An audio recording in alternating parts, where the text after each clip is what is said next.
Richard. Carl. How are you, bud? Wait.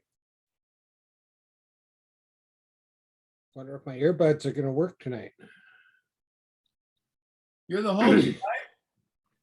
Yep.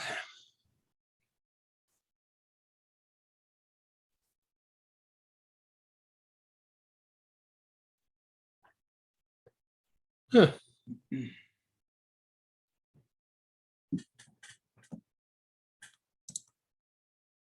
So you need to make me a co-host. Okay. Hey, thanks for the recommendation on the book. I was able to pick it up for $4. Oh, you bought it today? Yeah, Kindle version. It's on Good. sale. Yeah. Oh, Kindle. Okay, good. Yeah, that's right. What are you doing with that? Well, our sales director, Nehemiah, has recommended that we learn more about NLP. Good. Who's the sales director? Brandon Diaz. Okay. Is he new? Yeah, he comes out of the real estate arena. He's in Tennessee, I think, Is he Chattanooga. really? Wow. Is he a coach? Mm-mm. No. Well, he's a sales coach. How's Nehemiah going? Well, we're way ahead. So, Way ahead of what? of budget projections. Really? Yeah. Wow. How'd that happen?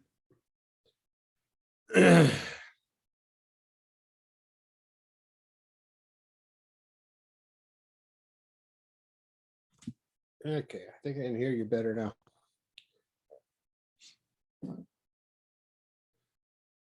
So that happened with the we had that sales partnership that we were doing, and that's actually where Brandon came to us from. And we started that off and got a good start on the year, and then they dropped it. So we were meeting all of our goals, but we weren't quite up to their expectations. So they were expecting, thousands of dollars of sales.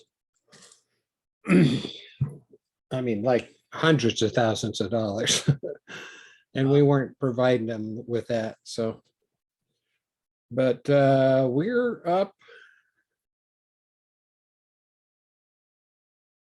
I think we're up over projection of our conservative budget by $900,000 at this point. Wow. A lot of donations. Whoops, I need to switch speakers. Okay, say something. Coming on? There we go. Now I can hear you. Nice. So tonight's the next night. Yeah, that's going well. Are you getting paid now? A little bit. Are you?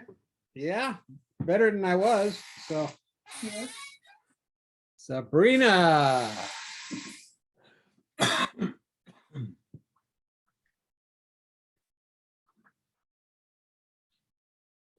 What is that on her lap? Dog. No, I thought it was a hairy rat. When we were in Chicago.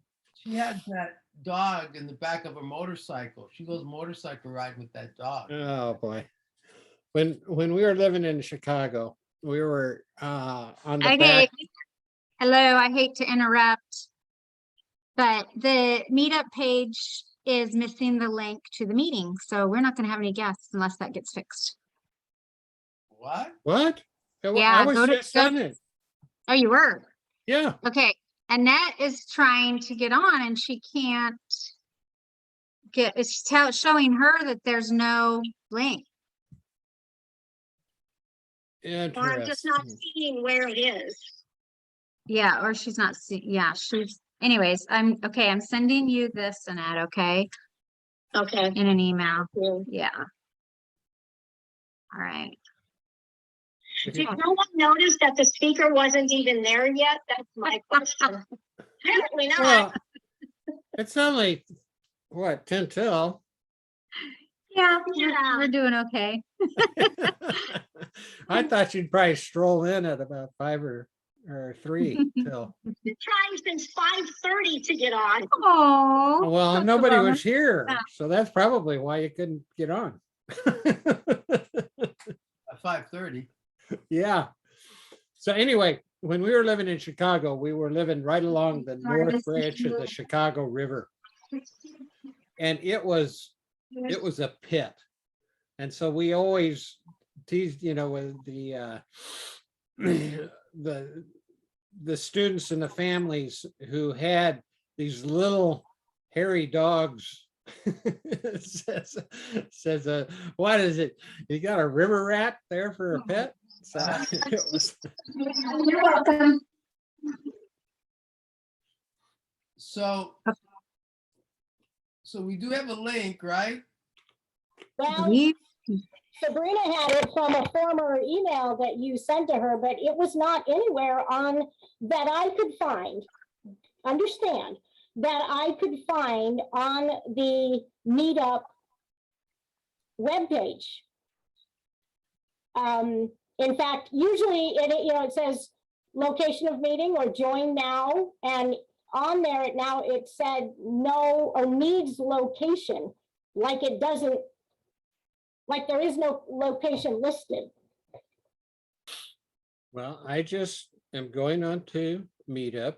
Prove me wrong, Richard, I'm fine with that. I'm looking at our meeting. It says you are going to this event. I click down online Zoom presentation from 6 to 7:30, and then it gives the Zoom address. Where on there do you go to? Because I clicked on everything to try to find it. Obviously, you didn't click on everything. Oh my gosh. I am not a fan of Meetup, can I just say? Yeah, I can hear you there. Well, the link is there. Yeah. I hear it. I'm now to the level that I don't need to hear it anymore because I'm super frustrated and I don't want to be in that place before I start to present tonight. So that is my choice. I understand that. All right, I'm not going to bother with it anymore. You're here. I'm here. Yeah. And you've got at least three people to listen to you. Yeah, it might be just the three of us. I saw that. So Carl, I need to be able to screen share. Have you made me a co-host? Yes. Thank you. Deep breath. And I called both of you, but neither one of you had your phones apparently on or were taking calls because. I sent you a text, actually. Did you? Yeah. Well, you must have just sent it because. Huh. Oh, looky there. Annette did call. All you say is coming on, and my message to you was, I can't get on. So, Oh. Oh my. Did you leave me a message too? I did. I left both of you a message. Wow. Oh, you know what? I was probably downstairs getting my drink. All right, I am not real comfortable with this, shifting over from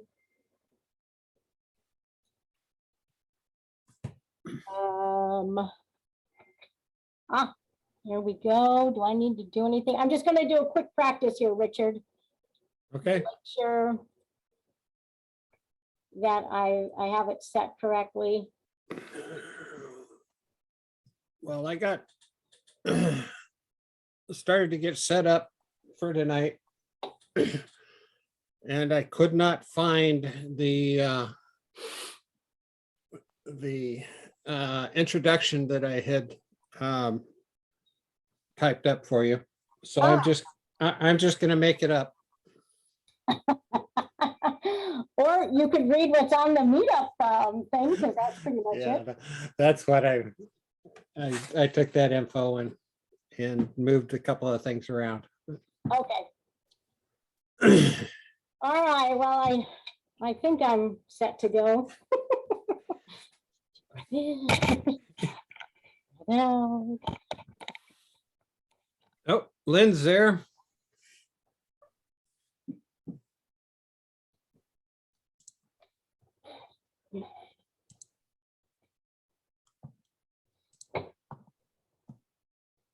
oh, she's outside.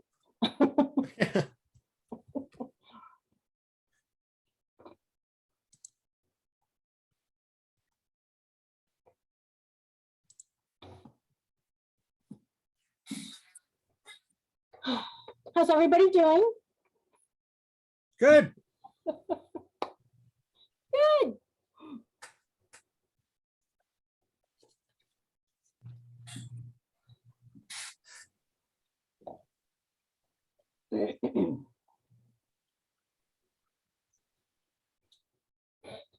So Sabrina, Yes. are you spending quality time with your grandbaby yet? Oh. Yes. Oh, I'm in love. Oh, I take she's that as a amazing. yes. That's a yes. I spent all last week up at the hospital every night, or was it last week, week before now? Yeah, we're going on 2 weeks. Saturday she'll be they were in the hospital. I was up Why there is every she in the night. hospital? She had to have a cesarean, and then Estelle was real jaundiced, so they kept her for a Hmm. couple more days. Yeah, Okay. she's doing great now. She's good. Okay. Is she still in the hospital though? No, she just stayed three full days. Okay. Yeah. Oh, good. Mhm. Estelle is her name, your granddaughter's name? Yeah, Estelle Cherie. She's got my middle name. Estelle is one of those older, old-fashioned names. Where did they come up with Mhm. that? Brianna just has always liked it, and so that's what she wanted. And turns out Killian's great grandmother was Estelle, so that's kind of fun. Oh, nice, Yeah. Mm-hmm. Yeah. nice. Your grandma? I'm a grandma. She's way too young to do that. I know, that's what I said. She's the best. Yeah. She's like, she was born the 11th, so she's 10 days old today. Oh, wow. How much does she weigh? She was 6 pounds, Wow. 15 ounces, Wow. tiny little thing. Yeah. I'll show you a really cute picture. Oh my gosh. You guys can Welcome, see that? Lynn. Can you see that? Oh, sweet. Oh, yeah. Aw. That's my little baby girl. Why I'm in love. I'm sorry, you guys, I shouldn't have started that. I know, right? The grandma's coming out. Yeah.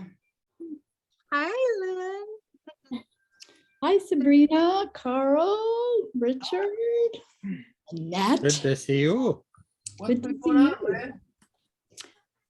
Oh, well, yeah, so working with Cal with my mentoring. Oh, you're doing the ICF thing?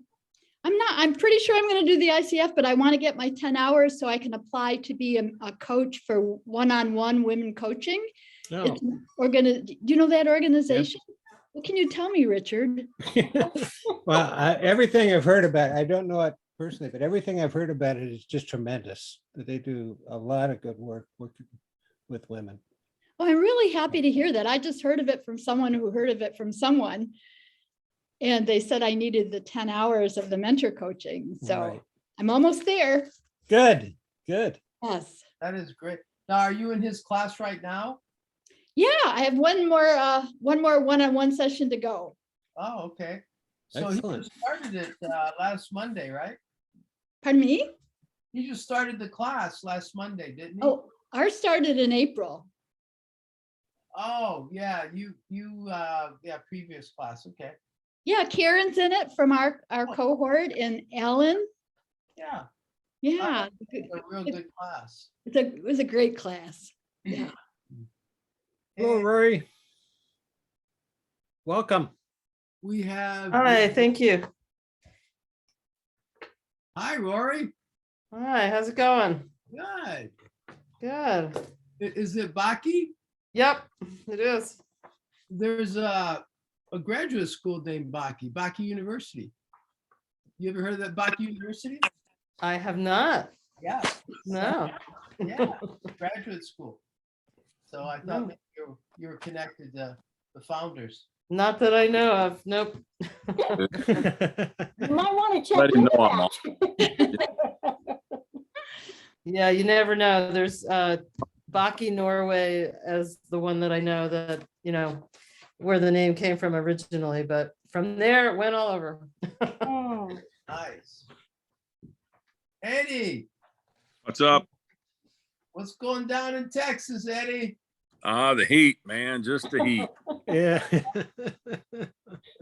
Oregonians, Yes. don't say anything. Don't say anything. Go ahead, Eddie. Finally got our heat yesterday. No, not like Texas heat. Yeah, we're like 8 days in over 100 already. Wow. Yeah. Hottest June since 1980. So Oh, my goodness. So sorry. Yeah. Yeah. I have relatives in San Antonio and yeah, they're hurting.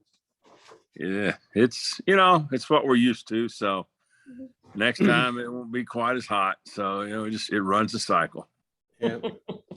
Well, Eddie, we're getting set to head into about 8 days over 60. So I told you not to say anything, Richard. oh, I Yeah. guess it's supposed to be up in the 90s this weekend. Yeah, So, it was 83 where I am today, and I didn't even feel it. I was like, oh, okay. Where are you?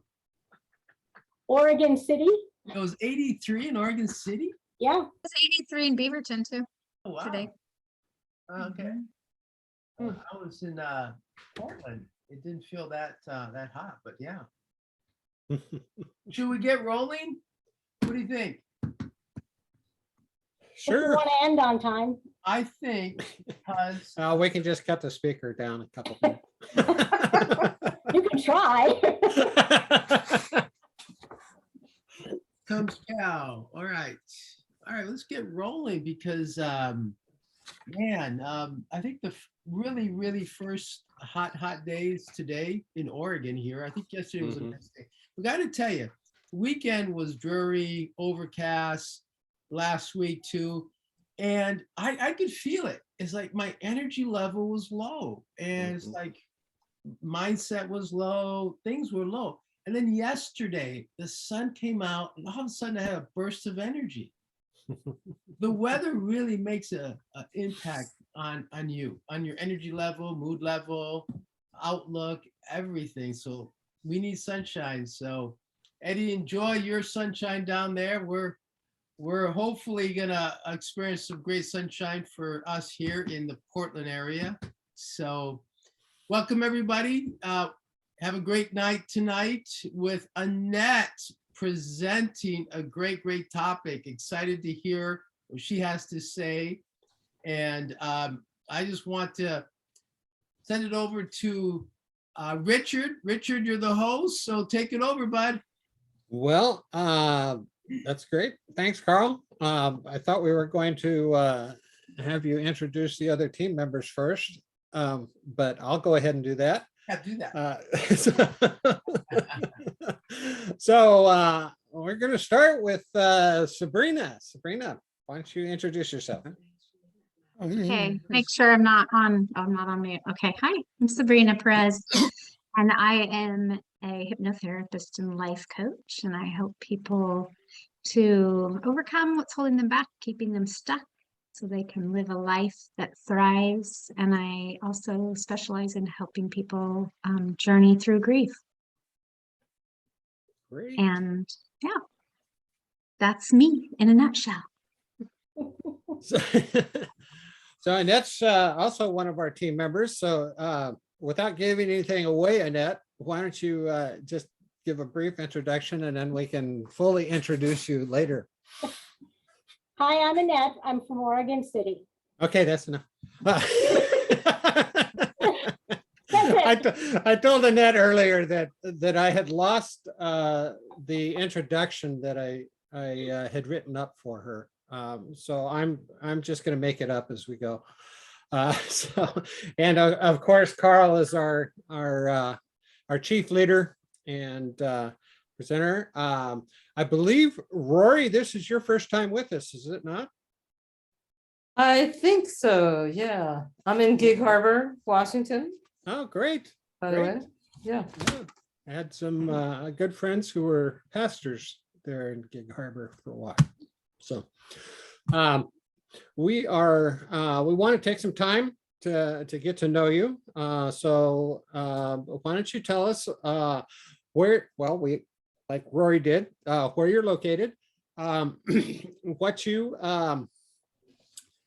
specialize in, the name of your business, and who it is that you serve. So Rory, why don't you go ahead and fill in a couple of the blanks there that you left. Okay, yeah, I'll do my best. I'm a certified coactive coach, and I'm also a sustainability consultant. I actually have two businesses. My coaching business is called Hedgehog.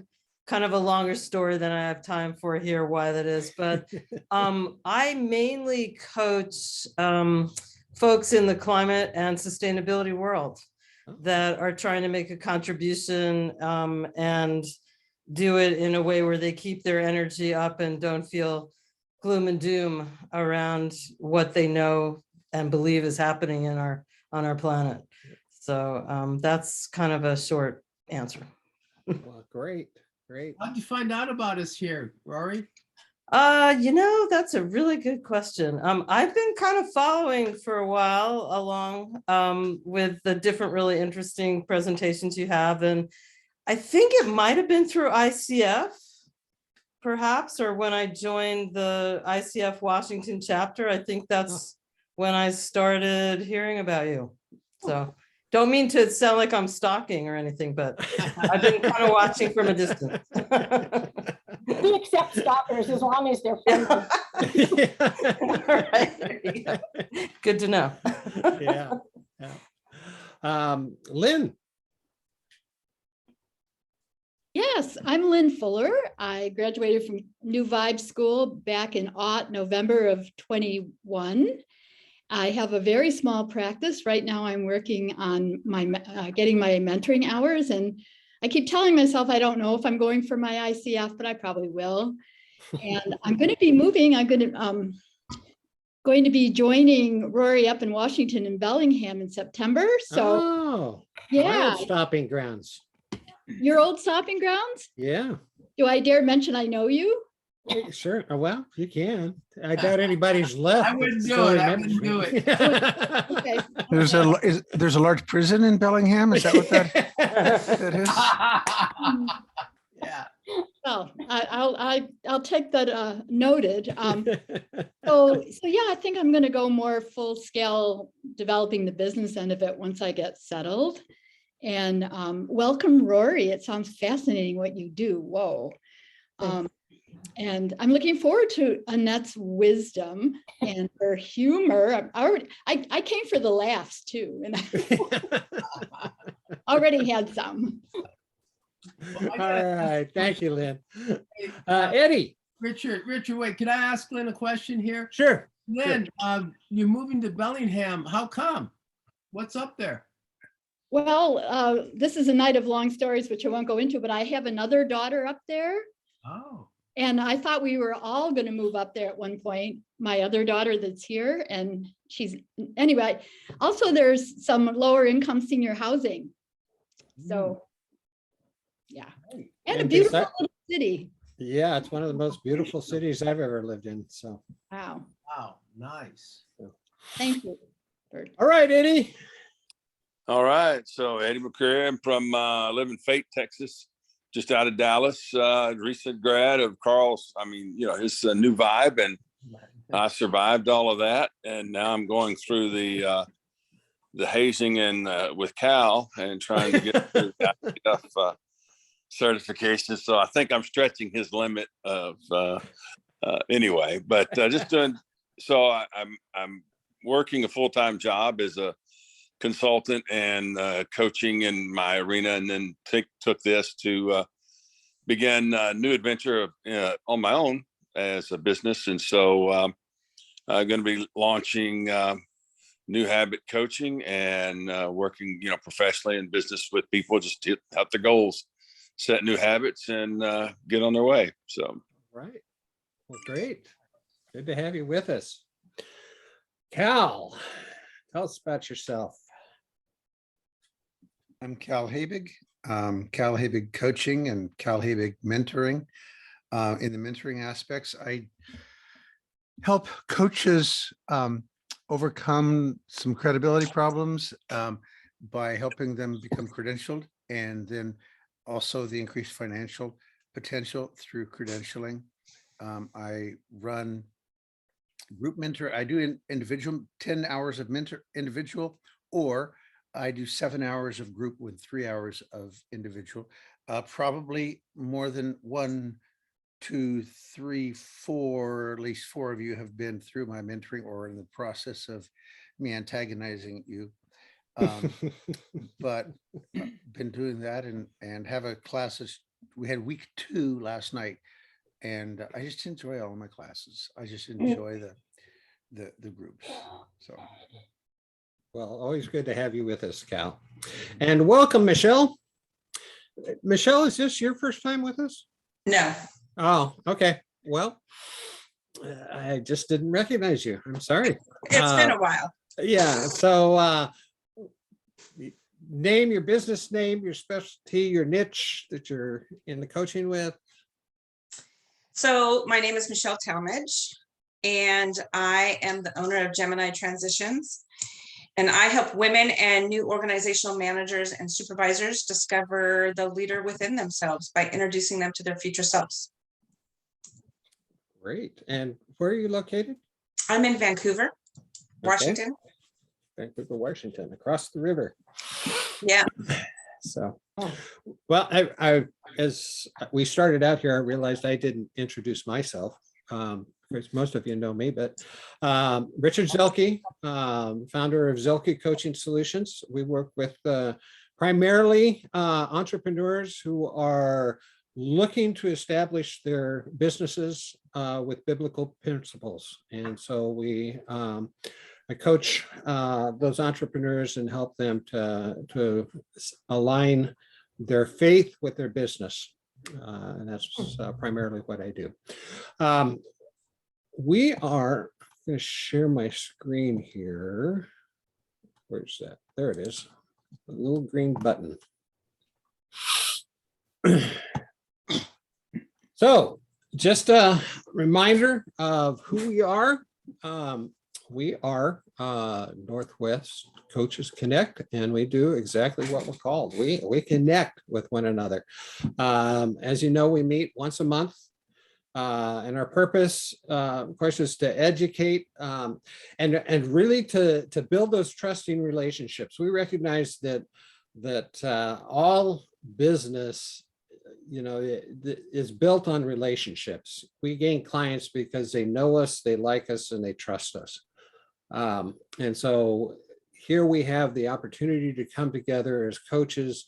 We enjoy a powerful synergy within the group and lean on each other as we are able to refer others who are clients who have situations and such that I don't particularly work with, that one of you might. So it is, as we state here, we try and really keep it positive. As Lynn mentioned, we do have some good laughs in the process, and we really want to become more personal and professional businesses as we grow together. So we want to do that. We are located on social media, and you'll see the, I'm going to put the links in the chat here once I get off of this. And so you can connect with us on Facebook. We have a LinkedIn page, and then we have each of our presentations posted on YouTube. So be sure and catch it there. And then the piece de resistance for tonight. We are going to be offering a copy of Annette's book at the end after her presentation, and she's going to provide a 1-hour coaching session with the winner of that. So we will be doing that as she after her presentation. So it's my privilege now. Stop sharing my screen. And to introduce Annette. I was trying to think back, Annette, I can't remember exactly when it was that I met you. But my first, I do remember my first impression was that this is a lady who is in love with life, and as Lynn alluded to, laughs a lot. Annette is a legally blind type 1 diabetic, and she's been that way since the age of 2. And because of that, she's developed strategies and principles that have guided her to live daily in the mindset of partnering and owning her health. And she's presenting to us this evening those strategies, the 5 principles of health, how to partner with your health. And she does that with a goal of, as she does these presentations, to train medical professionals as well as coaches how to change the current perspective of living with chronic and other health issues.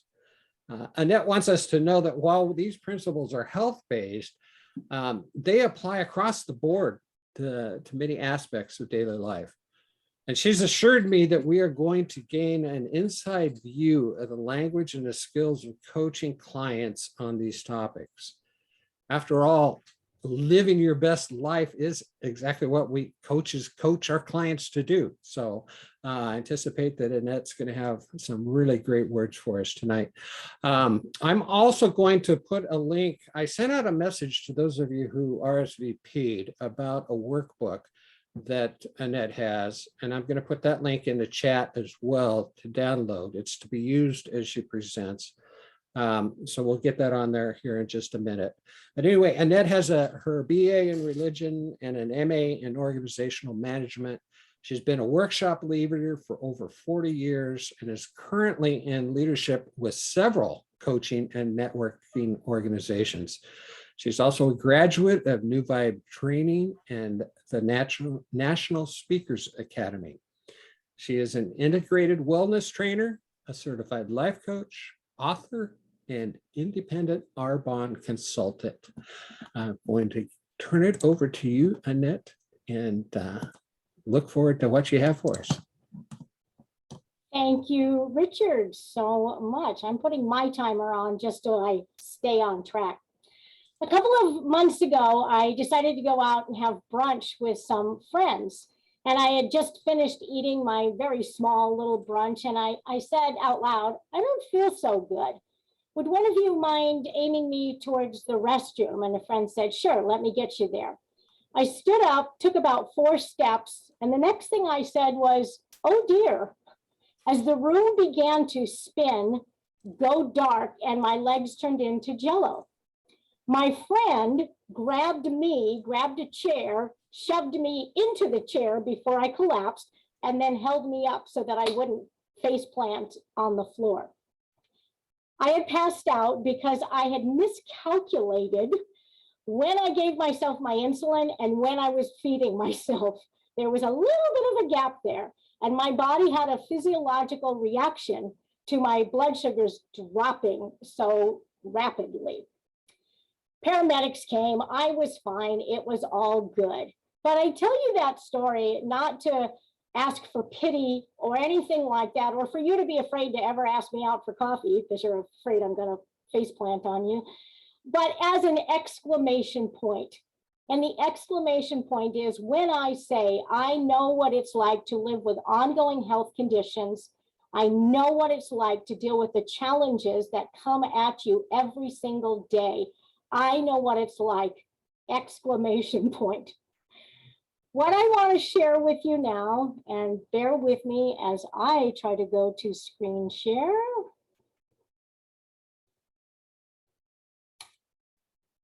There we go. As Richard said, I had been diagnosed as a type 1, well, it was juvenile diabetic at the age of 2. I was told by all of my doctors, even up until my mid-20s, you're going to die young. It's not that they were trying to be mean or bully me. They honestly did not know how to help me take care of myself. The phrase diabetic management simply did not exist at that time. So I made it all the way to 21, however, being sick and in the hospital most of my growing up years. And one of the major complications that comes with type 1 diabetes hit me at age 21, and I started to lose my sight. I was in college. Every doctor that I spoke to said, yeah, you probably are going to go blind. So I'm probably going to die young, and I'm probably going to go blind. Let's see how this pans out. At that time, as I said, I was in school, and everybody around me said, you need to quit school. You need to step away. It's going to be too hard. But I knew deep down that quitting was simply not an option. It just wasn't. So I stayed in school, and it was extremely hard, but I graduated and I got my first full-time job out of there. However, my diabetes was still incredibly out of control because, again, no one had told me what I needed to do to make the changes that were necessary. Finally, several years later, I came under the care of an endocrinologist who said to me, are you ready to start making the changes that are literally going to save your life? Remember, quitting isn't an option for me. So I said, yes, I am. Let's do this. And that is why I do what I do today. I compel the chronically ill to fight for their lives because, number one, I know it's a fight. And number two, I know it's a fairly winnable fight. So tonight, what I'm going to be sharing with you are the 5 principles of health: proactive, preventative, partnering. And these come from the education, instruction, inspiration that doctor gave to me when he asked me that question. I've never looked back on what I learned from him, and here we are today moving forward. Oops. Okay. There we go. So what this is and what it is not, I am not a medical professional, have no medical degree at all, so I will not be giving any medical information, recommendations, or suggestions. I'm not telling you what you ought to do or how you ought to do it. And I'm certainly not here to make anybody's chronic or health issues an easy fix, because usually they're not. What this is my journey, my health journey, and what I've learned along the way to deal with a chronic health condition that virtually is trying to kill me. If you want to look at it that way, diabetes is not anything to mess around with, but I have learned how to gain partnership with it. And I'm going to tell you a little bit more about that as we go on. I am an integrated wellness coach. And what that means is I believe that each of us has 3 parts to our human design. And those 3 parts are the mind, the body, and the spirit. And they work together. They are integrated. And when one is out of whack, the other ones are out of whack.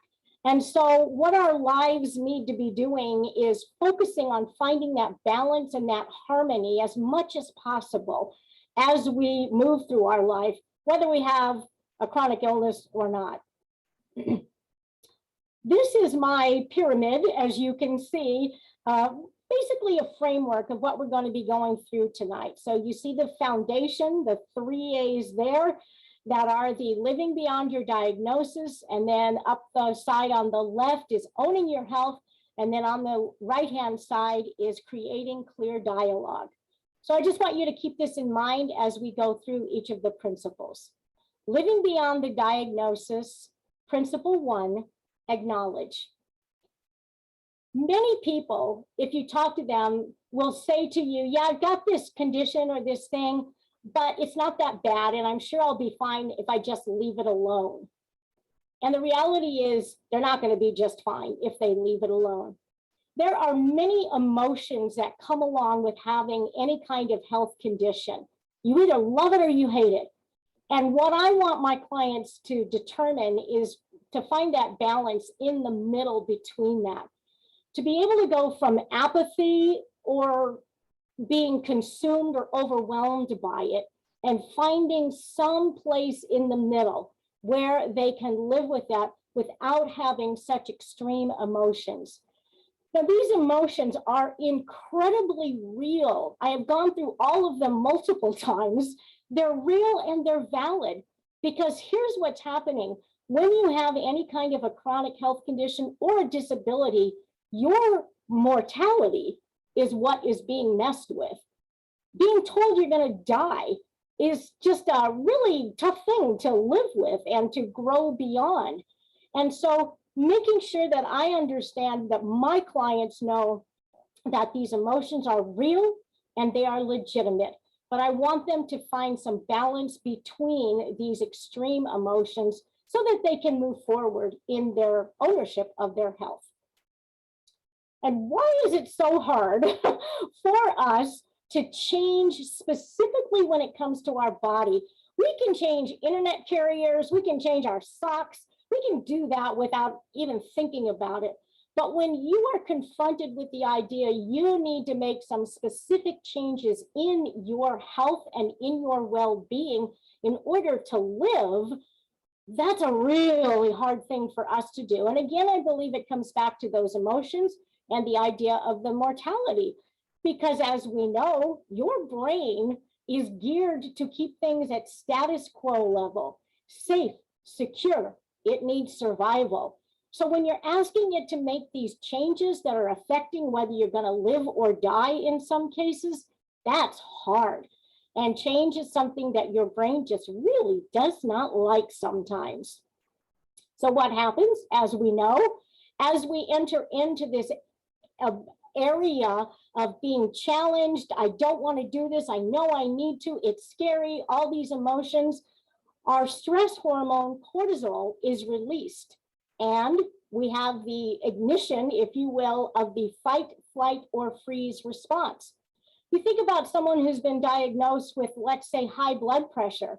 Their doctors told them what they need to do. Cut back on the salt, try to exercise more, lose some weight. Their family is on them all the time. Why aren't you making these changes?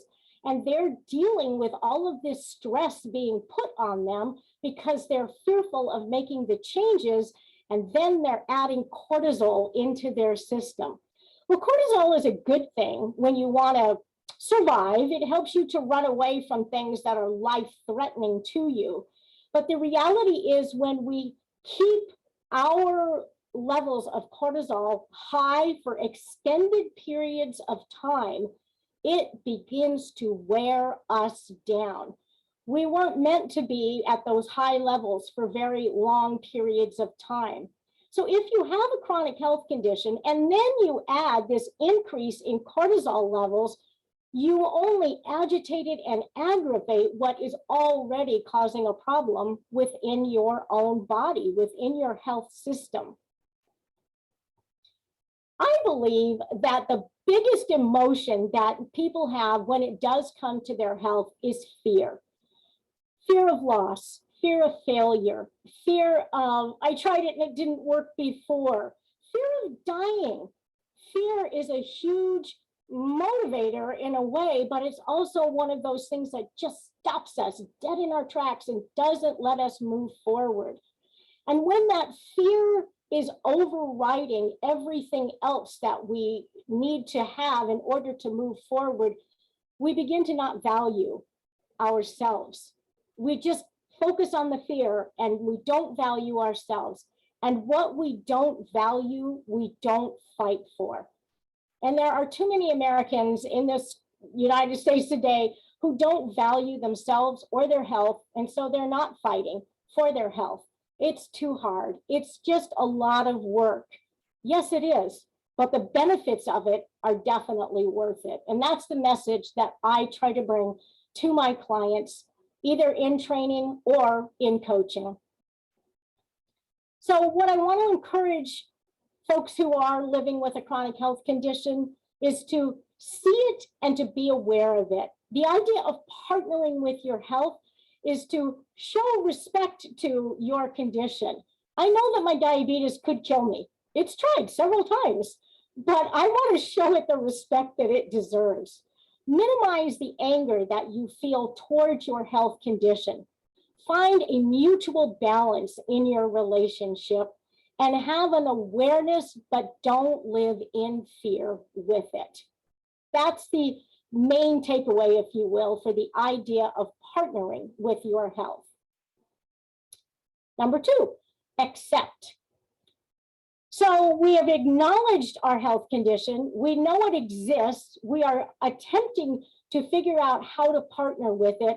Accepting it and not living in the state of denial, accepting it and not letting it overwhelm you is the next part of it.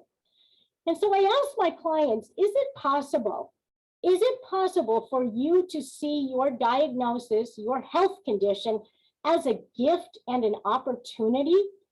Or are you stuck in the way that you see it as a burden and a defeat? So I challenge them to see it as a gift and an opportunity. Why?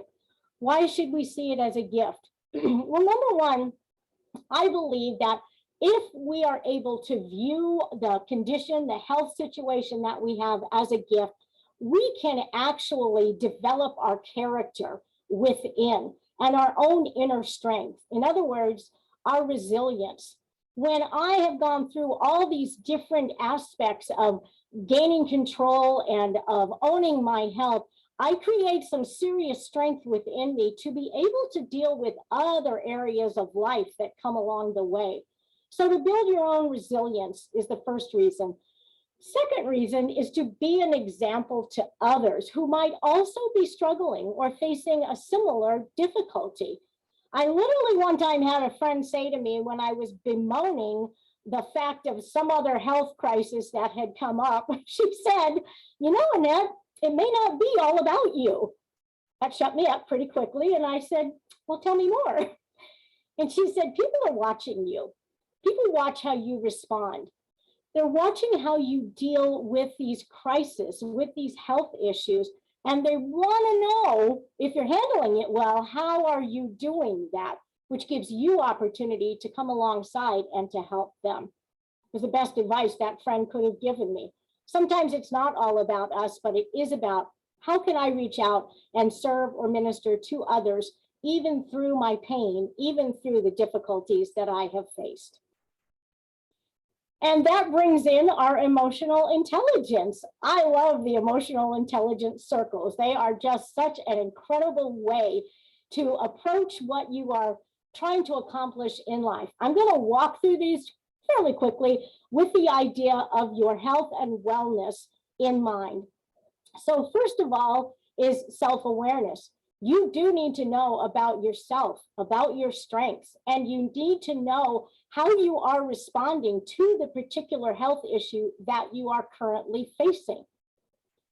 Number 2, empathy. Empathy starts with yourself. You've got to give yourself a break every once in a while, but it also is about caring for others. You are going to meet other people who have the same health situation, and they may not be as far along in their emotional intelligence as you are. So you need to be sure to have that empathy right at hand to be able to comfort and support them. Number 3, motivation. We're going to talk about this a little bit later, but definitely what motivates you, what keeps you going.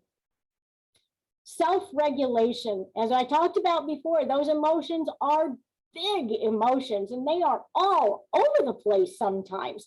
I still have big emotions that just slam me down to the floor sometimes, and I have to be able to say, okay, I don't want that to happen. That big emotion is real and it's valid, but I need to figure out how to handle it in a way that's appropriate and correct. And last, social skills. When I walk into a room, I have my white cane with me.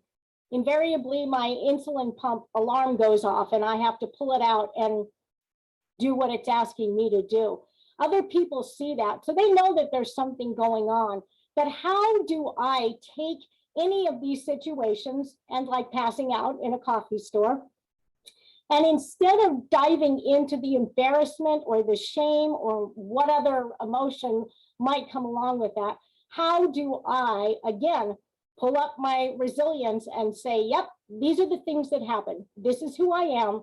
I'm still going to keep moving forward. Principle number 3, address it. Excuse me. I like to think of the idea of addressing your current health situation like you would addressing a package that you're going to mail off. I'm not going to go through each one of these correlations because we don't have time, but I want to walk you through at least a couple of them. So a month or so ago, my niece was having her birthday and I thought, oh, I get to go buy her a gift. And so number 1 is to know the person. Because I know my niece so well, when I walked into the store, I saw the purse and I said, that's the gift. That's the gift for her because I know her so well. So you need to know the person. Relating this to your healthcare, you need to know yourself and you need to know the particular health condition that you are dealing with. This is where some research and some information comes in. You've got to know what you're looking at, what you're facing, what the prognosis is before you can fully step into the acknowledging, accepting, addressing, and then the action steps. Number 6 on here says label the box or address it. I'm sure that many of you have encountered someone for the first time. And within 10 minutes, you already know all of their health problems, all of the situations that are causing them pain or not allowing them to sleep, or all of the doctor's appointments that they have to go to. They tell you pretty darn quickly. Those people, I feel, have got their label on their forehead and they use it like a weapon when they meet people. It's like, this is who I am. This is what I'm going through. You need to know about it.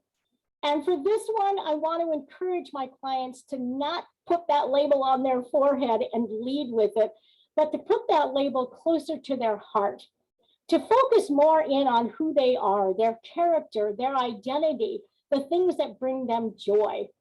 What they are going through and what they are experiencing will come out sooner or later, but it doesn't need to be the first thing that we lead with in any interaction with people. So a couple of years ago, I had the opportunity of going to the Ryman Auditorium in the Grand Ole Opry. I actually was on stage as a tourist, not a performer. But the tour guide said to a group of us, okay, some of you stay here on stage. Some of you, I want you to go to the back of the auditorium. And she said, the person on stage, she said, see that little white box painted onto the floor? I want you to stand there and I want you to speak in a normal voice. Don't scream, don't shout, just say something in a normal voice. And they did that and they spoke. And then she said, call to the people in the back, what did they say? And they called back exactly what they had said. The acoustics in the Ryman Auditorium are phenomenal. They're designed for the performers to be heard. That little white box painted onto the floor is called the sweet spot. This is what I want from my clients. I want them to find their sweet spot. That place where they have a voice, where they have a presence, with who they are comes out. Oftentimes, when you have a chronic illness or a disability, you are invisible. The world makes you feel like you don't matter. You're not like everybody else, and you're invisible. And that's a tough thing to deal with. And I want my clients to understand they're not invisible. I want them to find their sweet spot so their voice can be heard, so their presence can be known in this world, so they can share what they have learned in how to deal with their health. So we move on to the next angle up on the pyramid, owning your health. And this is act on your action steps. Principle number 4, act on it. But before we get started, here's what I also ask my clients in a group setting or individually. Why are you wanting to make these changes? What is your motivation? What's going to keep you going when things get hard? Because I guarantee you, they're going to get hard. In other words, what's your purpose? What's your why? If you have a firmly rooted why and purpose in your life, when those obstacles, when those massively large bowling balls in life come tearing down the lane at you and smack into you, if you've got a firmly rooted why and purpose, you might bend a little, but you're going to be able to get right back up because you know why you are doing this. If you don't have a strong why, you're going to get knocked over and you may not want to get back up again. Having your why will help you to recover quickly when something happens that tends to want to knock you on your keister. Know your why. And one of the things that just charges right in, because remember, our brain doesn't want these changes to be happening, are the limiting beliefs from other people, from ourselves mostly. You know, you're not strong enough, you're not smart enough, you won't be able to do this. It's gonna be too hard for you. Like people were telling me in finishing school. So I believe that we need to learn how to shut the door on the limiting beliefs. I'm a very visual person, so I see them coming through and I just slam that door shut because I don't want them inside my head. And how do I do that? One of the ways is, of course, with gratitude. And I try to start each day with an H2TGS.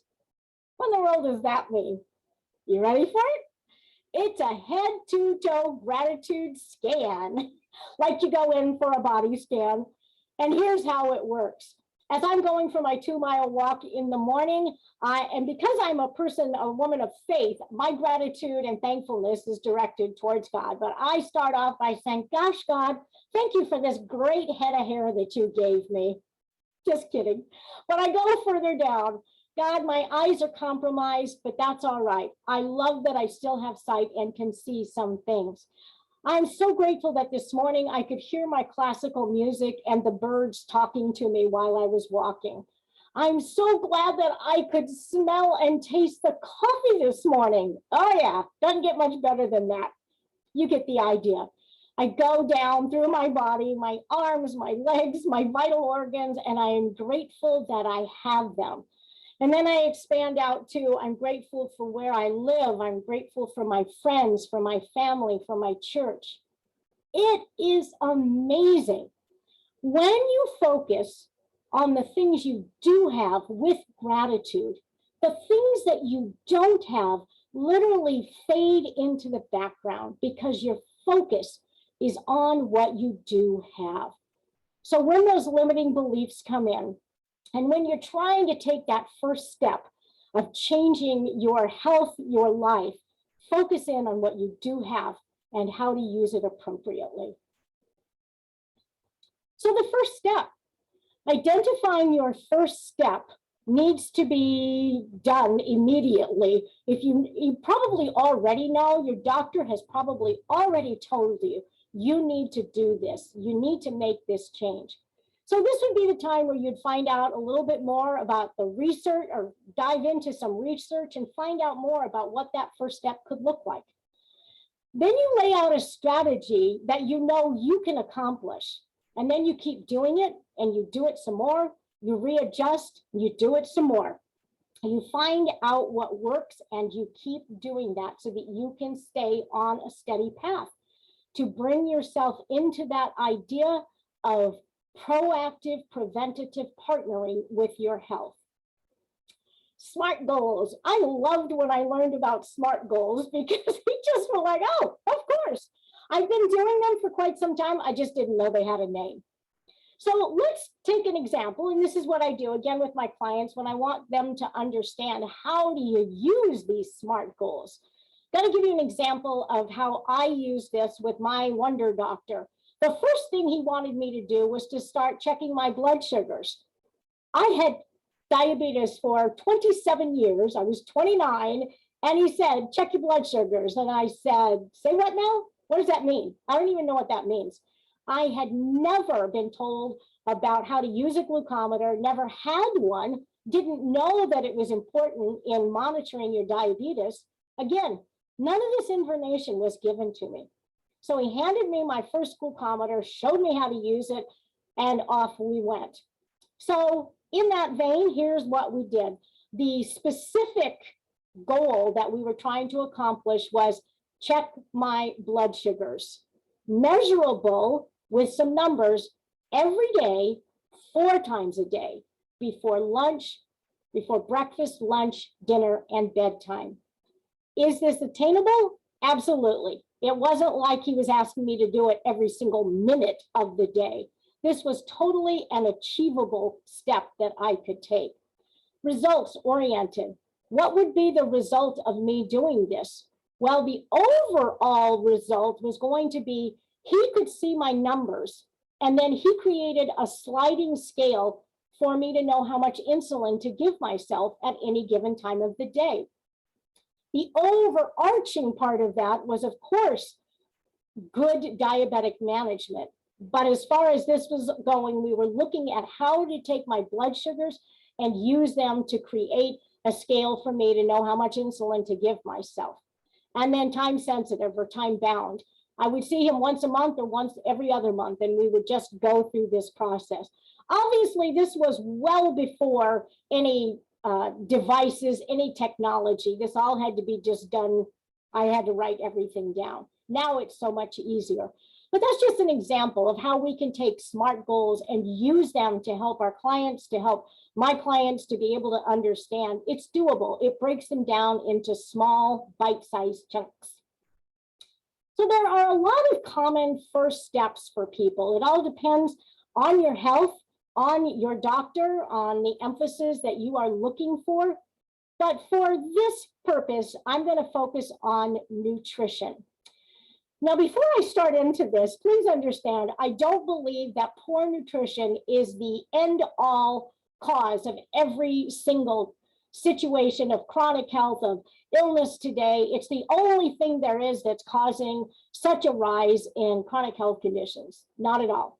However, it is a big factor, a big factor. So this is why for a lot of people, this is the first step that their doctors are asking them to make, is to address their nutrition situation. So let's talk a little bit about that. So if the real problem were losing weight and keeping it off, well, thousands of people do that every single solitary day. So that's not the real problem. The real problem is the relationship that we as Americans have with food today. It's dysfunctional, in case you didn't know it. Food is here to fuel us, not to frustrate us. Yes, we can celebrate with it. Yes, we obviously need it to help us keep going. That's the fuel part of it. But we have morphed it into something that it really was never designed to be. And you can see here, we use it as a weapon. We use it to shame people, to punish people sometimes. And who's to blame for this dysfunctional relationship? Because as Americans, we always have to have somebody to blame. My thought is it really belongs to everybody. If you look at farming processes, food manufacturing, healthcare system, all of these, they've all played a part. They tell us confusing information. How many of you in your lifetime were told eggs were bad for you? Oh, but wait, now eggs are good for you. Coffee, bad. Oh no, coffee, good. It changes so often, and we just can't tell sometimes what is good and what's the best thing for us. We all know that with the rise in obesity comes all kinds of other negative or not wanted conditions. So the rise in chronic health condition is closely associated with the rise in obesity, which is an epidemic in our country today. So what I'm really talking about here, when I'm talking about nutrition and our relationship with it, it's about gut health, which I know you've heard that term a lot lately. But what it really is about is the immune system. 70% of your immune system comes from your gut. There are bacteria and enzymes and all kinds of good things that are in your gut that are just waiting for that food that you're going to put down in there.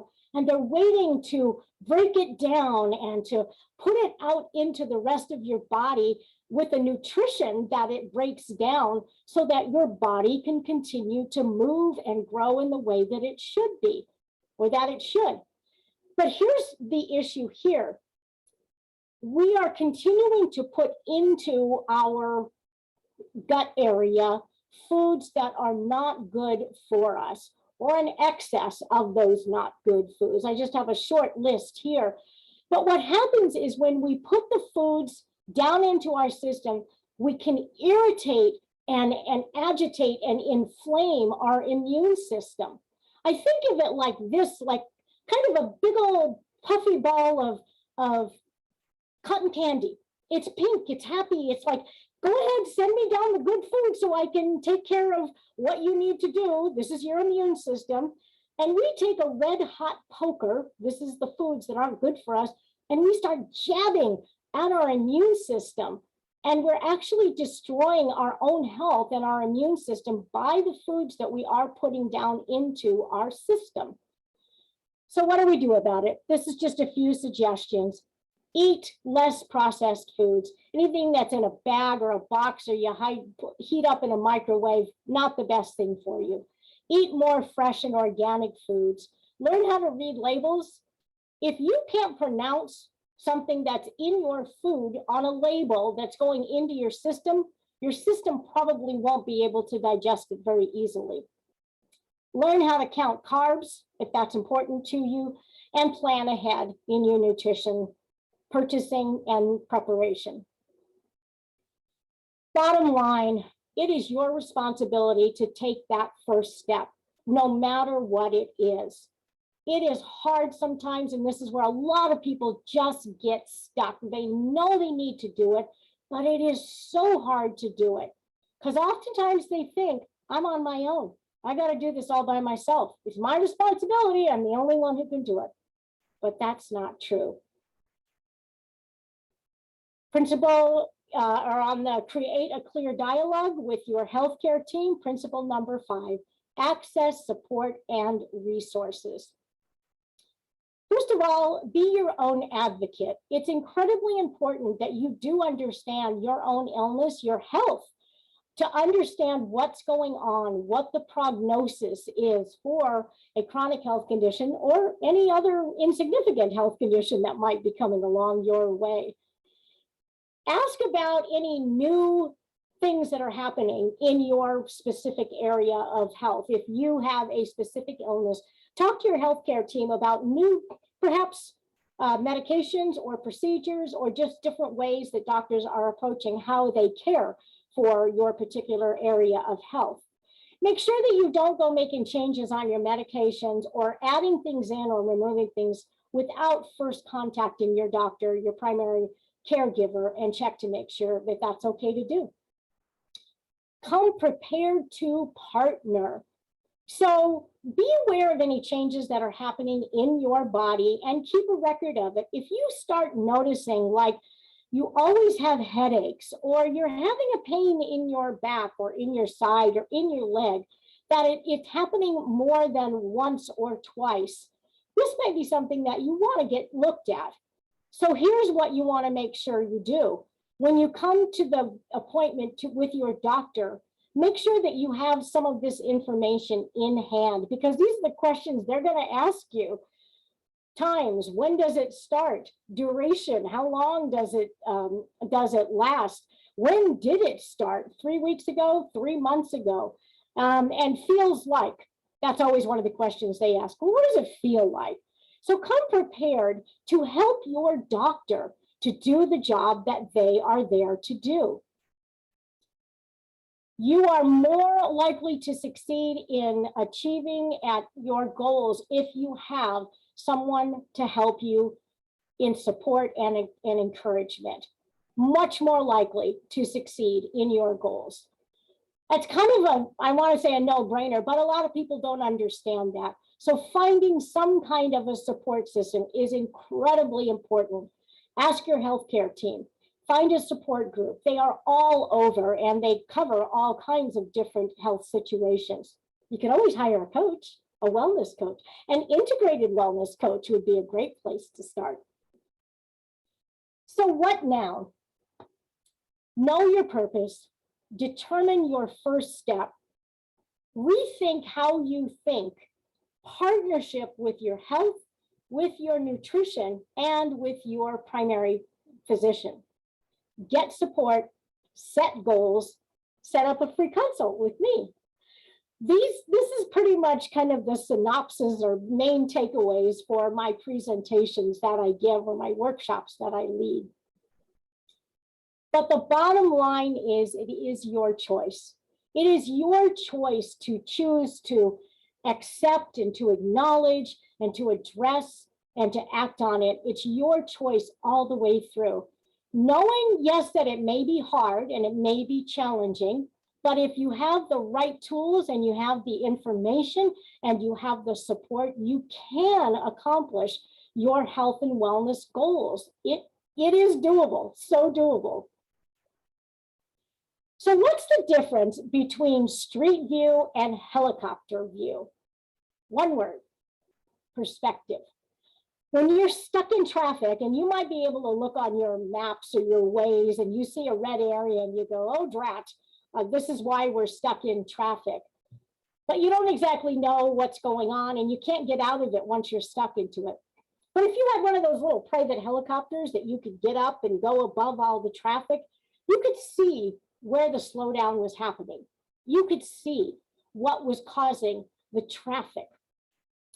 I believe that if I can get this message out to more people about the 5 principles, that more people can live in a helicopter perspective rather than a street view perspective. The helicopter perspective allows you to get a look at what's going on further down or what might possibly be happening further down the road and help you to avoid some of the traffic, the pitfalls, the major complications that can come along if you don't address your health. I have been told by many doctors that I have avoided some of the major complications that come with type 1 diabetes because of the steps that I've taken to own my health, to take charge of it, and to make the changes that I've made in it.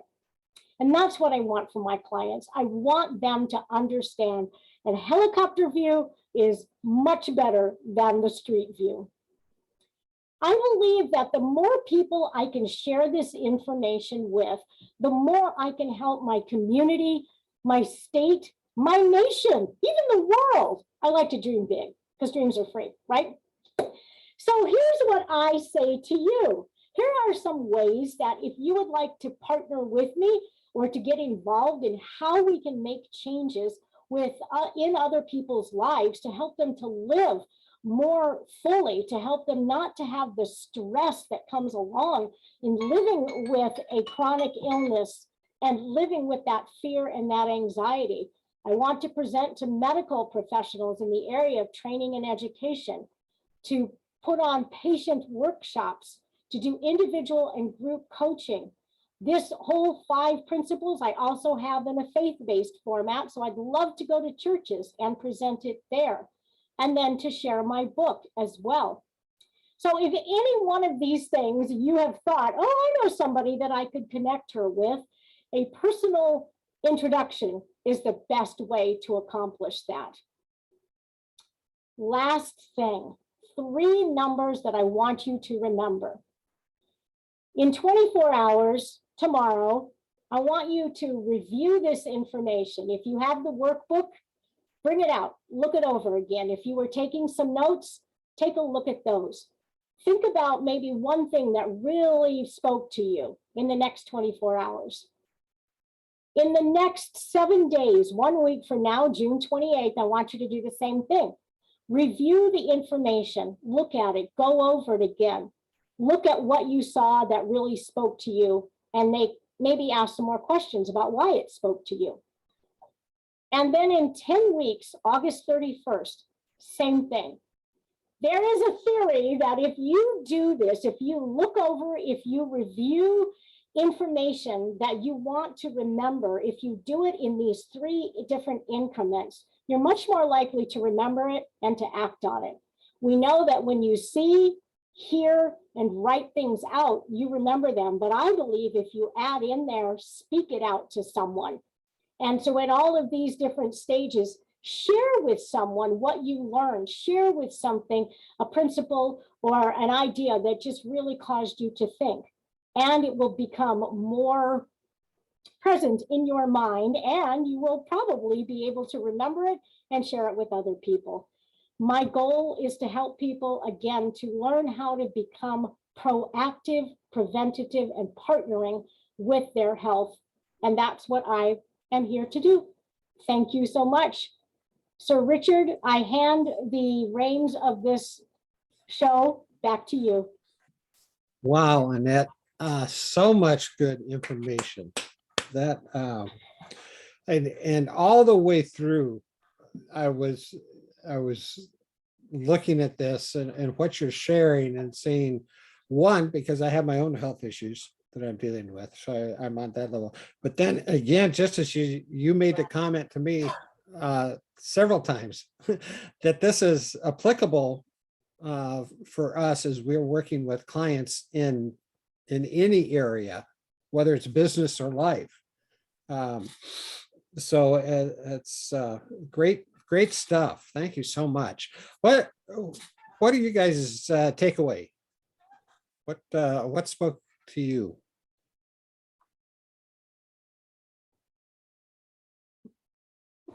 Well, I just gotta say, Annette, that was fabulous. And as you were talking, what was going through my head was, I don't think another person would have been able to be on stage, demonstrate, speak to, live this like you have. I hate to say this, but it's almost like you were chosen to do this. Yeah. To be blind and a diabetic, yeah. To be courageous like you are, to fight, your will, you're strong, and I don't think I would have been able to do it. I'm a wimp when it comes to that. Okay, that the whole message of perseverance like you have. I would have been frustrated, angry, F you, everybody, F higher power, F everything. And so I wouldn't have had the perspective, but you do. And that was amazing. I just saw that it's a tough cross to bear, but you have it. And so you're the ambassador for this work. Congratulations. This was really good, Annette. I thank you for this message. I thank you for your heart, the way you delivered it. And man, you're just courageous. I admire you.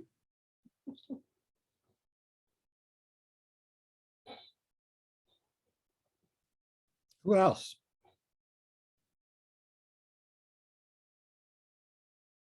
I agree. Second, everything Carl said about you, Annette. You're amazing. An inspiration for sure. And such an encouragement for those who are so down and struggling with their chronic illness. I mean, you bring such hope in your message. And then the places where someone could get defensive and be like, well, you don't know. And you do. They can't say that. That's awesome. And I love the piece where you talk about this isn't what defines you.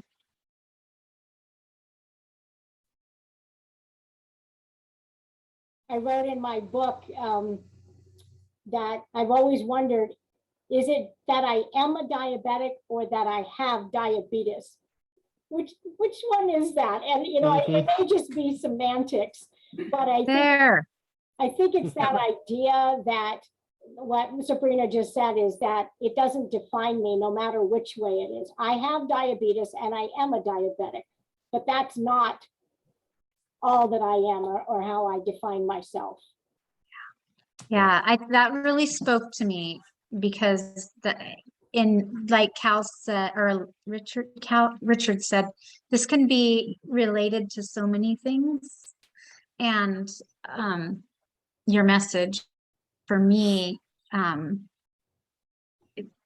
losing my husband and my mother in 7 months' time, that defined me for a while. I mean, that was who I was, Sabrina the widow, you know, who had a tragic loss. And, you know, that was like right in front of me. And you know, so it's really, I really took that in because, you know, I walked through the process of, wait, this doesn't define me.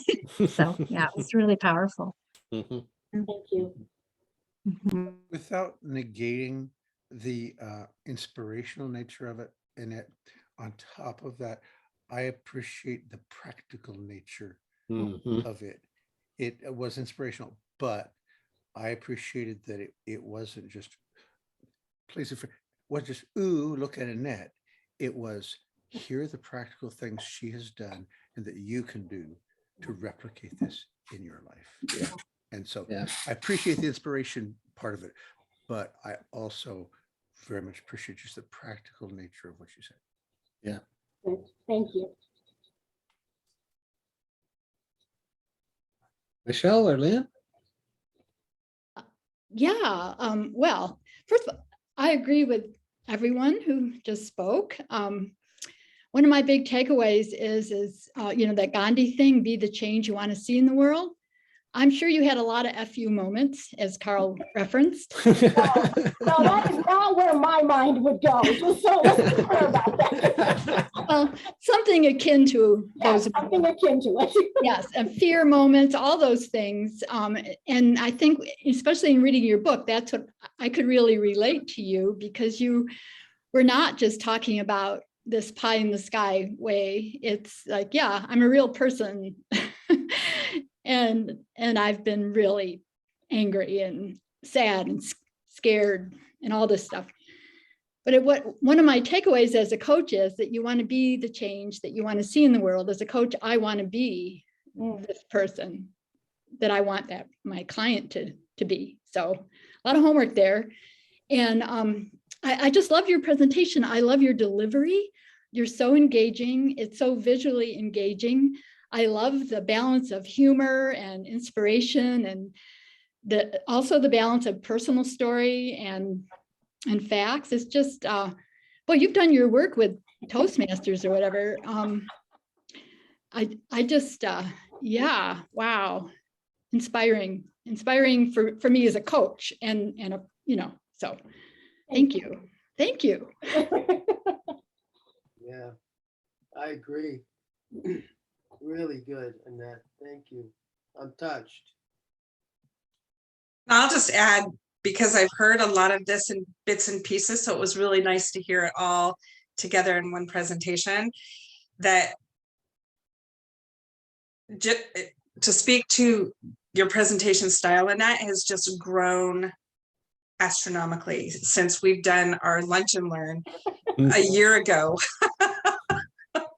Right? Yes. So yeah, Thank you. Kudos to you. Thank you. Yeah. Yeah, and then I really appreciated your analogy of the packaging the present for the individual.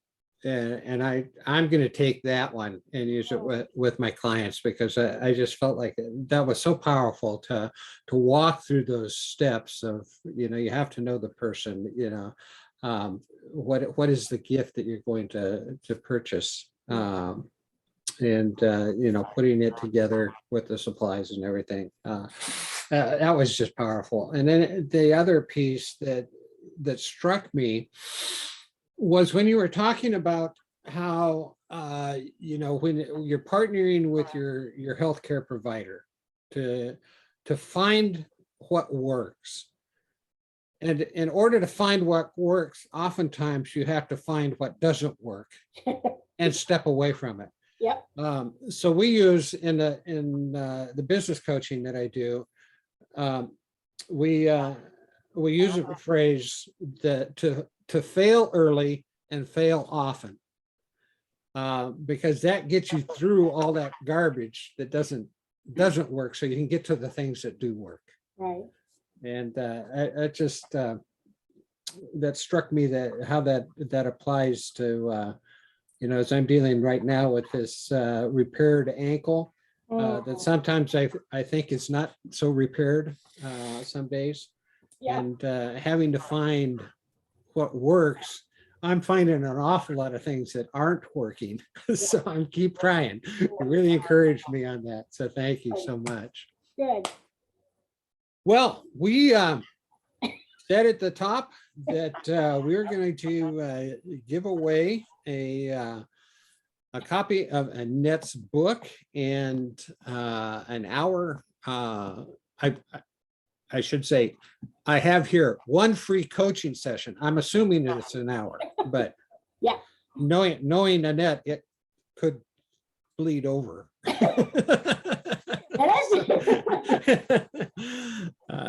So let me again share my screen and we'll show you how we're going to do this. I have your names on our wheel of names, and we did. I'm keeping Rory and Eddie on. I didn't see when Eddie had to leave, but I know Rory was here for most of it. So we're just simply going to spin the wheel and see who comes up with it.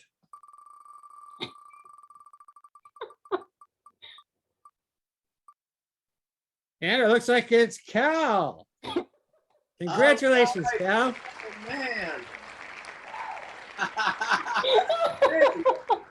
That is great. Oh my goodness. Feels so real. I know. That's a wheel of fortune there. So there we have it. Cal will get you a copy of that book, and that will get that over to you. And next month we have a great speaker, and Sabrina's going to tell us about her. Okay, Dana Neeland is her name, and she is a storytelling coach. And actually, she helps coaches to build stories on their coaching pillars, what their niche is, and how to grab stories and use them in helping with educational moments for our clients. And she's also will talk about presenting your story. And I'm actually in her class right now. She does workshops for coaches. So, and really helpful, really great stuff. So I'm super excited for what she's got to share next month with us on All right. storytelling for I coaches. want to be here because Yeah. I love that topic. And I would encourage, get the word out. And, tonight it almost felt like I was in a classroom, learning so much great information. And for greater awareness so I can do my job better, because I work with clients who have health issues. Mhm. I'm not the greatest health coach. It's not my forte. More performance, more business. So when it comes to health, I'm like, oh my gosh, I'm in kind of foreign territory here, and I gotta make a reference to somebody else to speak about that.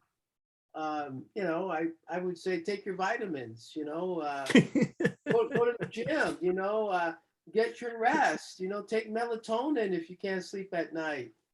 Those kind of things that I would say, uh, uh, because that's not my world of that help people in health. I'm a different type of coach. But tonight really gave me some great information to be more aware of what to look for. So I appreciated that. Yeah. What I'm trying to say is get the word out. This is an educational platform. For an hour and a half, you get tremendous education from top producers in their field. Not only that, you get a great community of like-minded individuals who care and love.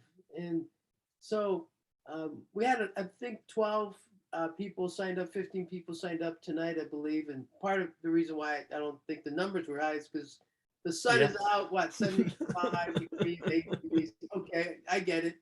I had a thought about that myself, but responsible, But the goal here is get the word out, keep attending, and grow in wisdom, and help yourself so you can help other people. And I guess with that said, what else, Richard?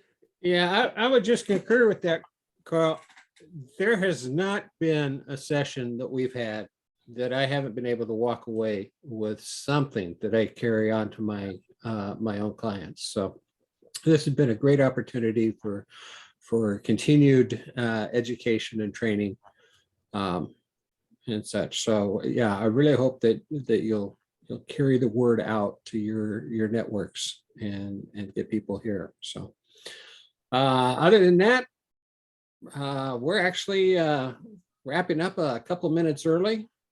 Go out and go for an evening walk. Enjoy the sunshine, and we'll see you all next month.